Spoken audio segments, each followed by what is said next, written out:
तो आप सभी विद्यार्थियों को मेरी ओर से सुप्रभात है।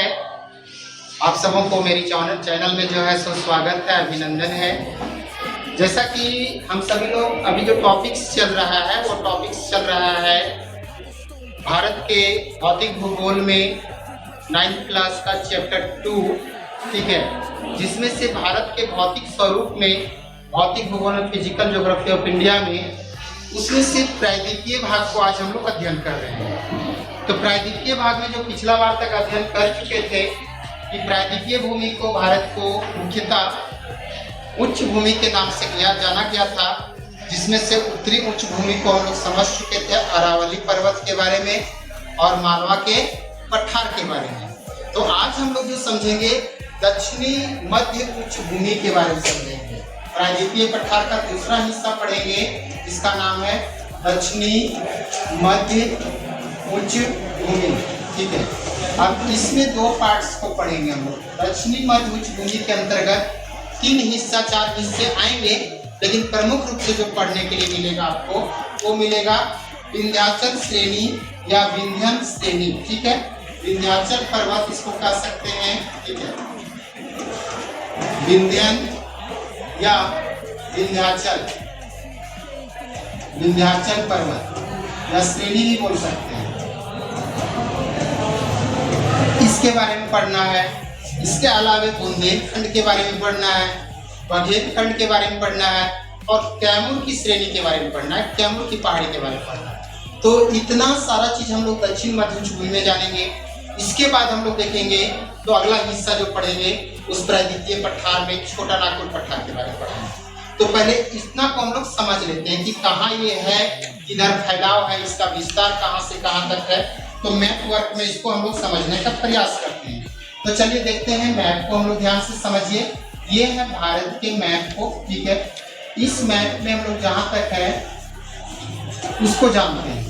क्या है इस मैप में यदि देखते हैं, ठीक है, तो इसमें जो देखेंगे इस एरिया को, ठीक है, ये एरिया को समझने का प्रयास कीजिए। यहाँ जो एक क्षेत्र था हम लोग पढ़ चुके थे जिसका नाम था मालवा का पठार। उसका क्या नाम था? मालवा का पठार, ठीक है।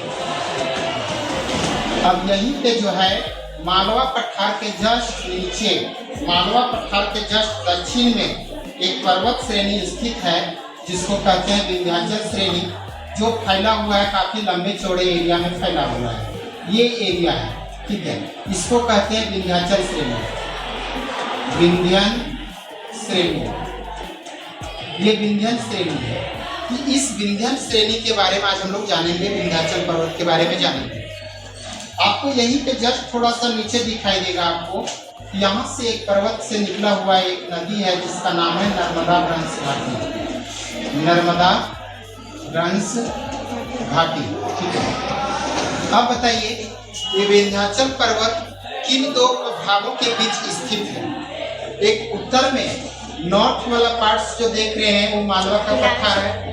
दक्षिण में कौन सा घाटी से घिरा हुआ है? तो नर्मदा ब्रह्मस घाटी से घिरा हुआ है। यानी ये विंध्याचल पर्वत श्रेणी नर्मदा ब्रह्मस घाटी साउथ में, दक्षिण में और उत्तर में मालवा के पठार से ये एरिया पूरा क्या है? घिरा हुआ है, ठीक है। ये इसका विस्तार अभी हम लोग नहीं जान रहे, ये इसका क्षेत्र जान रहे हैं कि उत्तर में किससे घिरा हुआ है तो मालवा पठार से, और दक्षिण में किससे घिरा हुआ है तो नर्मदा ब्रह्मस घाटी से। अब रही बात इसका विस्तार को अगर जानना चाहेंगे तो विस्तार कहाँ से कहाँ तक है, तो बता देना चाहते हैं कि विंध्यन श्रेणी का विस्तार पश्चिमी हिस्सा, ये पश्चिमी भाग कहाँ से? गुजरात के, ठीक है, गुजरात के जोबट से, कहाँ से शुरू होता है? जोबट से प्रारंभ होकर के जाता है। ये जोबट है, जोबट वो किस राज्य में पड़ेगा तो गुजरात। तो गुजरात के जोबट से प्रारंभ होता है और फिर कुछ एरिया लगभग में पूरा एमपी आ जाता है। इधर कुछ एरिया यूपी का टच करता है, उत्तर प्रदेश का, ठीक है, और कुछ एरिया यहाँ टच करता है वो है राजस्थान का, ठीक है। ये राजस्थान का जोबट से प्रारंभ होकर कहाँ कुछ भाग राजस्थान लिखेंगे, कुछ भाग राजस्थान का, ठीक है, राजस्थान का कुछ हिस्सा। इसके अलावा पूरा मध्य प्रदेश बोलिए फैला हुआ है। उत्तर प्रदेश के यूपी के मिर्जापुर तक फैला हुआ है। मिर्जापुर यूपी के कहाँ तक है? मिर्जापुर तक है फैला हुआ। इसके अलावा सबसे पूर्वी हिस्सा की बात करेंगे। सबसे पूर्वी भाग, यही वाला भाग जो है वो टूट करके क्या हो गया है, एक नया श्रृंखला बन गया है, यहाँ पे टूट करके यहाँ फैला हुआ है, जिसका नाम है कैमूर की पहाड़ी। ठीक है, कैमूर की पहाड़ी। कौन सी पहाड़ी है? तो ये है सासाराम। ठीक है, सबसे पूर्वी भाग की बात करेंगे। सबसे पूर्वी भाग, पूर्वी भाग कहाँ किया है? तो बिहार के सासाराम, सासाराम में जो है तक कैमूर की पहाड़ी तक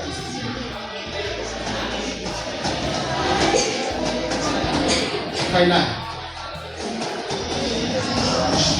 अब इस विंध्य श्रेणी में जो देख रहे हैं आप, ये विंध्याचल पर्वत जो देख रहे हैं, इस विंध्याचल पर्वत में जो है प्राचीन काल के, बहुत पुराने समय के, ठीक है, इस विंध्याचल पर्वत में प्राचीन काल के चट्टानें पाई जाती है। प्राचीन काल के परतदार चट्टान, प्राचीन काल के परतदार चट्टान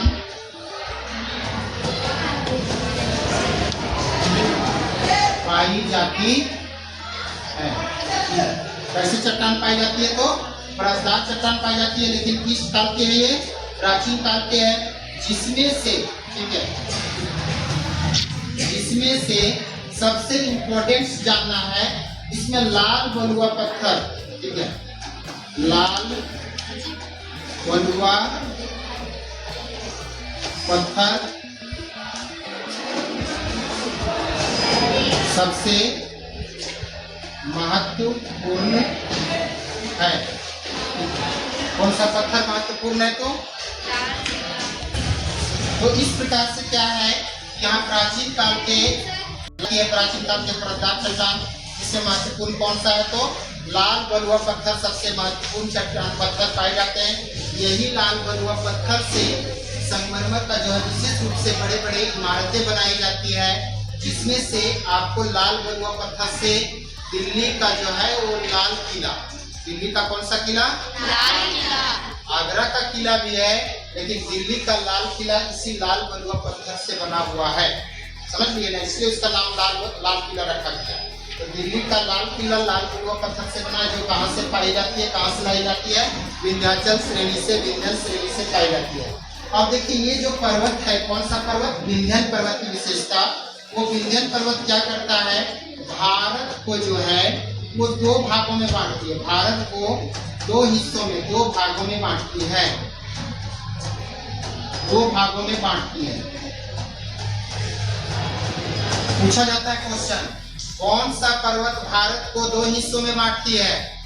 विंध्याचल पर्वत। कौन सा पर्वत? विंध्याचल पर्वत जो है वो भारत को दो हिस्सों में विभाजित करती है, भारत को दो भागों में बांटने का कार्य करती है। विशेष रूप से यहाँ ये जानने की, विशेष रूप से जानना है कि इस पर्वत के तीन हिस्से हैं, ठीक है, इस पर्वत के तीन भाग हैं। कौन सा पर्वत के? विंध्याचल पर्वत के तीन भाग हैं, जिसमें से क्या है, तीन भागों में से सबसे पश्चिमी वाला हिस्सा, ये वाला हिस्सा, पश्चिमी भाग को क्या कहा जाता है? विंध्यन श्रेणी, विंध्यन श्रेणी कहा जाता है, ठीक है। मध्य भाग को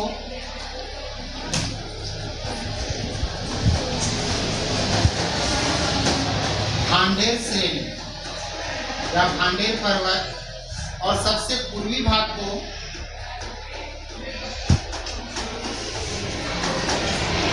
कैमूर की पहाड़ी।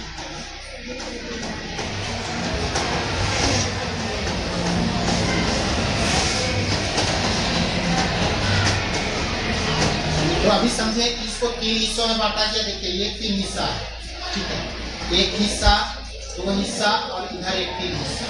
तो पहला हिस्सा को पश्चिम सबसे है, वेस्ट वाला भाग, इसको क्या बोला जाता है? विंध्यन, इसको बोलते हैं विंध्यन श्रेणी। मध्य वाला भाग को बोलते हैं भांडेर की पहाड़ी, ठीक है, भांडेर श्रेणी। और सबसे पूर्वी वाला हिस्सा जो इसी से टूट के अलग हुआ है, उसको क्या बोलते हैं? तो कैमूर की पहाड़ी, जो किस राज्य में चला गया है? तो बिहार के सासाराम तक फैल गया है। तो इस प्रकार से ये जो देख रहे हैं वो इसके तीन भाग हैं। अब रही बात इसका जो है श्रेणी का, वो लंबाई चौड़ाई क्या है, ठीक है।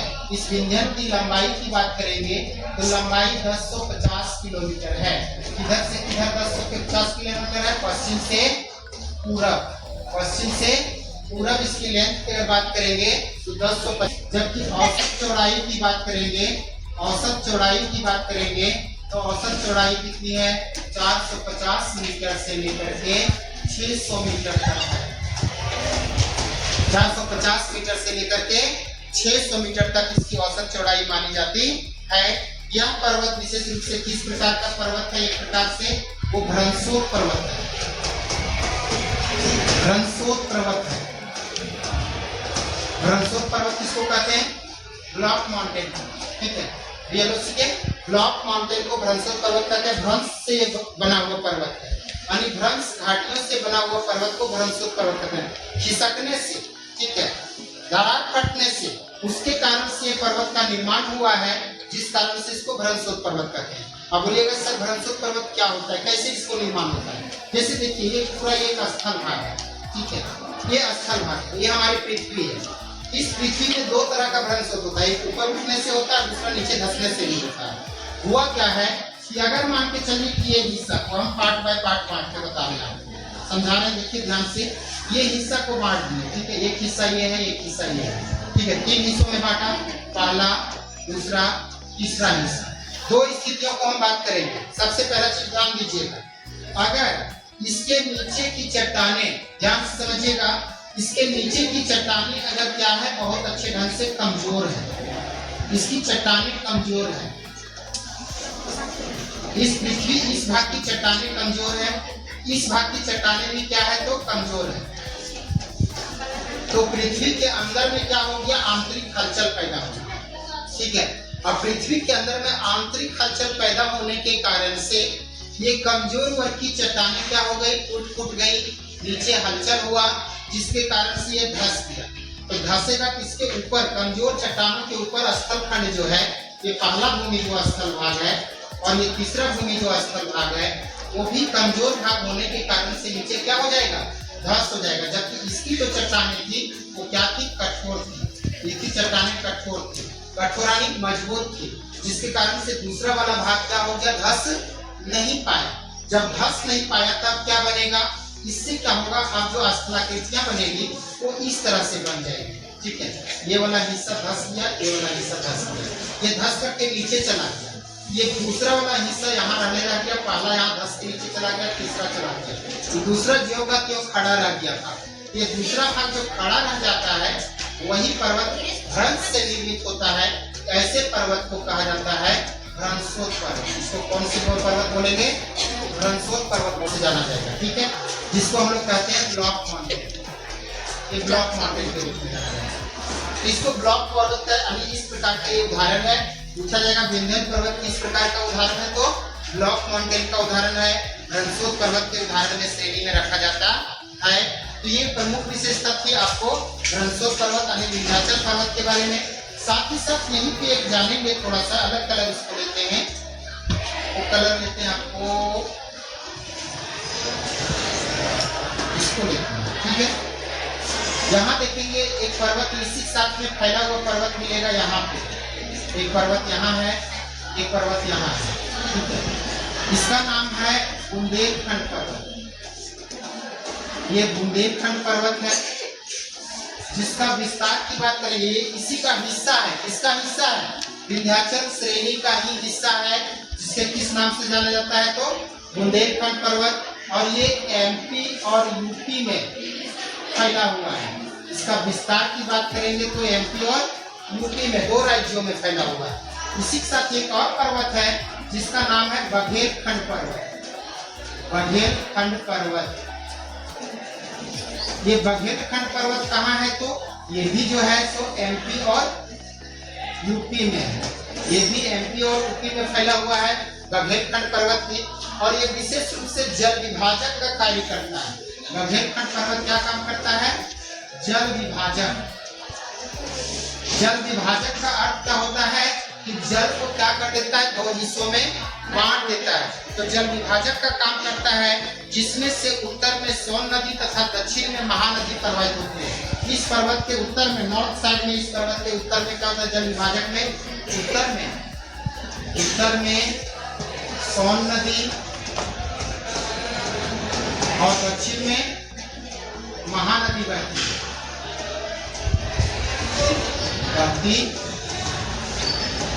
ये प्रमुख विशेषता बघेलखंड का हुआ, जिसका ये बघेलखंड किसका भाग है? विंध्याचल पर्वत का। बुंदेलखंड किसका भाग है? विंध्याचल पर्वत का। तैमूर की पहाड़ी किसका भाग है? विंध्याचल पर्वत का। सब इसी का भाग है। तो ये सभी जो है फैला हुआ है एमपी यूपी में दोनों। लेकिन ये बघेलखंड की विशेषता क्या है कि ये जल विभाजक का काम करती है, जिससे उत्तर में कौन सी नदी बहती है? सोन नदी। और दक्षिण में कौन सी नदी बहती है? तो महानदी प्रवाहित होती है। इस प्रकार से ये आपके विशेष रूप से जो विंध्याचल श्रेणी है समाप्त हुआ। इसके साथ साथ इसमें पूछा गया क्वेश्चन ये है, तैमूर की पहाड़ी किस राज्य में स्थित है? तो बिहार में। तैमूर की पहाड़ी बिहार में स्थित है। विंध्याचल श्रेणी क्या करती है? भारत को दो हिस्सों में बांटती है, उत्तर का हिस्सा और दक्षिण का हिस्सा। पूछा गया क्वेश्चन है, कौन सा पर्वत भारत को दो भागों में बांटती है? तो विंध्याचल पर्वत दो हिस्सों में बांटती है। विंध्याचल पर्वत दो भागों में बांटती है, एक उत्तर वाला भाग और एक दक्षिण का भाग। तो इस प्रकार से ये चैप्टर आपका विशेष रूप से समाप्त हुआ।